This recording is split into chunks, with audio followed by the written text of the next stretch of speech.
Hello everyone and welcome again in a new video tutorial. Today guys, I'm going to show you how you can change or how you can disable Windows Auto Update to make it manual update. So all what you will have to do, you'll have to go to your search tab and you will have to type services and we'll open the services and we will look for Windows by pressing the W, or you can just go by the arrow down and we will look for Windows Update. There we go. And here it is automatic and running, so we'll have to click on it. And from here we'll select manual and we'll click apply. And you can also click stop if you want to stop it currently, and if you want to start it you will have to come back here and to click start.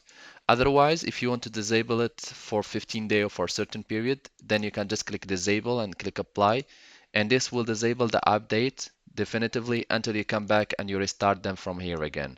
And by just clicking back again and clicking automatic, apply, and then start, this will enable them back, and then you click OK. So that's it. I hope this video tutorial was helpful to you. If you still need help or assistance, you can always contact us. And if you would like to encourage us, please press like and share, and don't forget to subscribe to get our latest video. Thanks for watching, and talk to you soon in a new video tutorial.